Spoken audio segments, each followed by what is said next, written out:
আসসালামু আলাইকুম। 18তম নিবন্ধন প্রত্যাশী ভাই ও বোনেরা, আপনারা সবাই কেমন আছেন? আশা করি আপনারা সবাই ভালো আছেন। আজকে আপনাদের জন্য গুরুত্বপূর্ণ কিছু কথা নিয়ে হাজির হয়েছি, যেগুলো হচ্ছে আপনাদের মনের কথা। সেই কথাগুলোর মধ্যে অন্যতম হচ্ছে ভাইভাতে কি সবাই পাশ করে কিনা। এরপর হচ্ছে কারা ভাইভাতে ফেল করে। এরপর আমরা যে বিষয় নিয়ে কথা বলবো সেটি হচ্ছে যে বিষয়গুলো আমাদের অতীব জানা জরুরি। আর অনেকেই বলে থাকেন, ভাই আমরা 7টা কোশ্চেন করেছি, তার মধ্যে আমি 3টা পেয়েছি বা 4টা পেয়েছি ভাইভাতে, আমি কি আসলে ফেল করব না পাস করব? এই বিষয় নিয়ে আজকে মূলত আমাদের ভিডিওগুলো। যারা এখন পর্যন্ত চ্যানেলটি সাবস্ক্রাইব করেনি তারা চ্যানেলটি সাবস্ক্রাইব করে পাশে থাকবেন। আসুন বিস্তারিত আলোচনা করা যাক। প্রথমত হচ্ছে কি ভাইভাতে কি সবাই পাস করে কি না। বন্ধুরা, আমরা জানি 18তম নিবন্ধনে রিটেনে ইতিহাসের সবচেয়ে যে আজ থেকে 17টি নিবন্ধন হয়ে গেছে তার চেয়ে প্রায় দ্বিগুণ বা 3 গুণ বেশি পাস আপনার 18তম রিটেনে করানো হয়েছিল বা হয়েছে।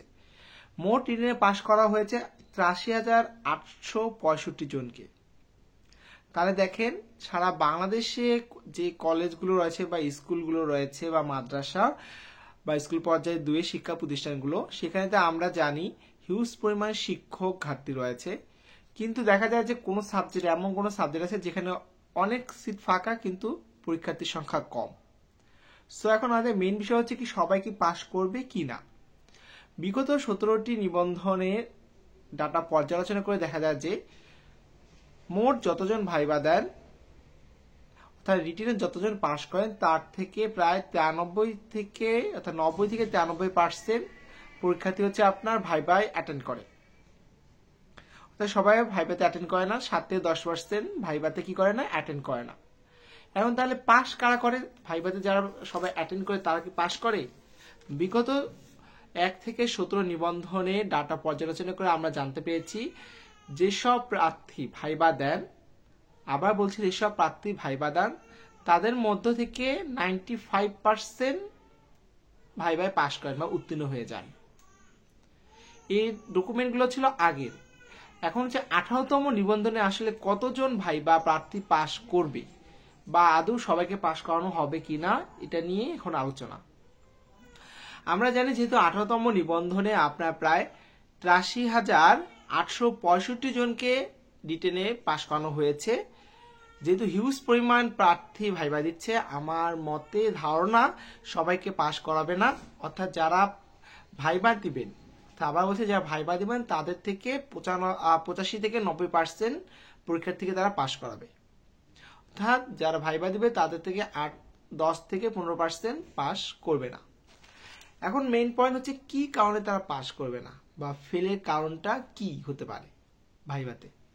প্রথমত হতে পারে আপনার নামের ভুল থাকতে পারে। আপনার সার্টিফিকেটে এক ধরনের নাম দেওয়া আছে স্পেলিং, কিন্তু আপনার ন্যাশনাল আইডি কার্ডে কি দেওয়া আছে আরেক ধরনের স্পেলিং। তো যারা ভাইবা দিবেন ভবিষ্যতে তারা এই বিষয়টি লক্ষ্য করে অবশ্যই যাবেন। এরপর হচ্ছে আপনার বাবা বা মায়ের নামের ভুল। আপনার ন্যাশনাল আইডি কার্ডে এক ধরনের দেওয়া আছে বাবা মা নাম এবং সার্টিফিকেটে আরেক ধরনের বাবা মার নাম দেওয়া আছে। এটা অত্যন্ত গুরুত্বপূর্ণ ভুল। এমনকি অনেক সময় দেখা যাচ্ছে কি মিস্টার রহিম মনে করেন, মিস্টার তারপর ডট তারপর স্পেস, অনেক সময় দেখা যায় স্পেস অনেকে কাউন্ট করে না, সার্টিফিকেটে স্পেস দেওয়া নাই কিন্তু ন্যাশনাল আইডি কার্ডে স্পেস দেওয়া আছে। এই নিয়েও কিন্তু অনেক সময় ভেজাল হয়, তবে এটা আবেদন দিলে অনেক সময় তারা গ্রান্ট করে। এরপর হচ্ছে জন্ম তারিখ সংক্রান্ত। আপনার জন্ম তারিখে যদি ভুল দেওয়া থাকে সেক্ষেত্রেও আপনাকে ভাইবা ফেল আসতে পারে। এরপর হচ্ছে আবেদনের সাথে শিক্ষাগত যোগ্যতা সনদে অমিল। অর্থাৎ 18তম নিবন্ধনে যখন আবেদন করা হয়েছিল, আবেদনে আপনার দেওয়া হয়েছিল, তখন যে যে আপনার রিকোয়ারমেন্ট চেয়েছিল সেই রিকোয়ারমেন্টগুলো যদি আপনার ফুলফিল না থাকে, অর্থাৎ মনে করেন আপনি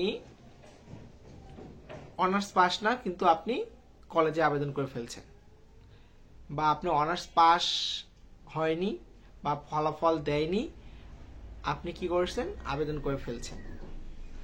এখন এখানে কি হতে পারে, আপনার যেহেতু অনার্স পাসের পরে নিবন্ধন দিতে হয়, সো এক্ষেত্রে অর্থাৎ কি আপনার শিক্ষাগত যোগ্যতা সনদের সাথে অমিল থাকতে পারে। এরপর হচ্ছে আরেকটি মেজর ভুল, ভাইবা বোর্ডের সাথে অসাধারণ আচরণ করা। ভাই আপনি যে কোশ্চেন, যত কোশ্চেন কঠিন করুক বা আপনি যদি একটা কোশ্চেনও অ্যান্সার না দিতে পারেন, তবু কি যারা ভাইবা কোশ্চেন করছে, ভাইবা বোর্ডে আছেন, তাদের সাথে আপনার খারাপ আচরণ করা যাবে না। তো তারা আপনার সাথে যেরকমই আচরণ করুন না কেন, আপনাকে মাথায় কি রাখতে হবে? ঠান্ডা রাখতে হবে। যদি আপনি ভাইবা বোর্ডের সাথে অসাধু আচরণ করেন বা তাদের সহযোগিতা না করেন, তাহলে কি আপনার ফেল চলে আসতে পারে। আরেকটা হচ্ছে আপনার কি সাবজেক্টের ভুল। অর্থাৎ মনে করেন আপনি সিভিল ইঞ্জিনিয়ারিং এ পড়েন, আপনি অ্যাপ্লাই করেছেন কম্পিউটার সায়েন্স বা আইসিটিতে, অথবা আপনি অনার্স মাস্টার্স করেছেন বাংলায়, কিন্তু আপনি আবেদন করে ফেলেছেন গণিতে। এই যে সাবজেক্টে যদি ভুল থাকে, তাহলে আপনি কি আসতে পারে? ভাইভাতে ফেল আসতে পারে। তাহলে আমরা জানলাম কি ভাইভাতে কি সবাই পাশ করে কিনা। অ্যান্সার হচ্ছে এক কথায় উত্তর না। কি কারণে ভুল হয় সেগুলো আমরা বলে দিলাম।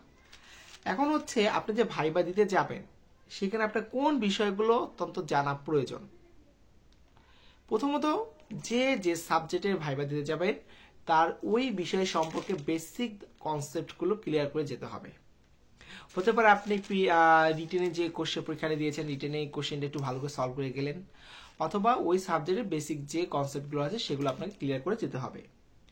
এরপর হচ্ছে আপনার নিজ জেলা, নিজ জেলা সম্পর্কে খুঁটিনাটি জেনে দিতে হবে। নিজ জেলা প্লাস নিজের ইউনিভার্সিটি সম্পর্কে। যেমন মনে করেন হাজিদানিস থেকে আপনি পড়েছেন, তখন কি আপনার হাজিদানিস বিশ্ববিদ্যালয়টি কবে প্রতিষ্ঠিত হয়েছে, প্রতিষ্ঠাতা কে, হাজী মোহাম্মদ দানিশ কোন আন্দোলনের নেতৃত্ব দিয়েছিলেন, বর্তমান ভিসি কি, এ জাতীয়। এরপর হচ্ছে কি কিছু সাধারণ জ্ঞান, আন্তর্জাতিক এবং বাংলাদেশ সহ রিসেন্ট টপিক, এগুলো আপনাকে জেনে যেতে হবে। এবং বর্তমান সময় হট টপিক হচ্ছে কি তত্ত্বাবধায়ক সরকার বা অন্তর্বর্তীকালীন সরকার। এখানে মোট কতজন উপদেষ্টা রয়েছে, বা শিক্ষা উপদেষ্টা কে, ছাত্রদের পক্ষ থেকে কে প্রতিনিধি কয়জন রয়েছেন, নারী উপদেষ্টা কতজন, তারপর হচ্ছে আপনার হচ্ছে প্রধান উপদেষ্টা কবে নোবেল পেয়েছেন, কোন প্রতিষ্ঠানের জন্য বা কি কারণে নোবেল পেয়েছেন, এশিয়া মহাদেশের মধ্যে তিনি কততম নোবেল বিজয়ী, এ জাতীয় কিছু বেসিক কনসেপ্ট। আর সবার শেষে হচ্ছে সকল প্রশ্নের উত্তর দিতে না পারলে আপনাকে পাশ করাবে না ফেল করাবে। বন্ধুরা, এটা আগে বলেছি, আপনি যদি ভাইবা বোর্ডের সাথে অসাধু আচরণ না করেন, তাহলে সাধারণত তারা ফেল করায় না। এখন অনেকে বলেন আমাকে 7টা কোশ্চেন করছে, আমি 3টা অ্যান্সার দিতে পারছি বা 4টা অ্যান্সার দিতে পারছি। ভাই আসলে ভাইবা বোর্ডের সকল প্রশ্নের অ্যান্সার দিতে হবে এটা বাধ্যতামূলক না। আপনি কনফিডেন্সের সাথে ভাইবা দিবেন, ওনারা আপনার দেখেন কনফিডেন্স লেভেলটা আসলে পরীক্ষা করে দেখেন, বা আপনার সাথে পরিচিত হয়, বা আপনি কি রকম ভবিষ্যতে আসলে টিচিং প্রফেশনে আসলে স্টুডেন্টদেরকে আপনি কিভাবে শিক্ষা দিতে পারবেন, বা এরকম জাস্ট কিছু 5-6 মিনিটের মধ্যে তারা যাচাই করে। সো এটা নিয়ে অত আপনার প্যারা নেওয়ার কোনো মানে হয় না। বন্ধুরা, আজকে মূলত ছিল এই নিয়ে আলোচনা। যারা এতক্ষণ মতো ভিডিওটি দেখলেন তাদেরকে অবশ্যই ধন্যবাদ, এবং যারা সাবস্ক্রাইব এখনো করেনি তারা সাবস্ক্রাইব করে পাশে থাকবেন এবং ভিডিওটি শেয়ার করবেন। ধন্যবাদ সবাইকে। আসসালামু আলাইকুম ওয়া রাহমাতুল্লাহ।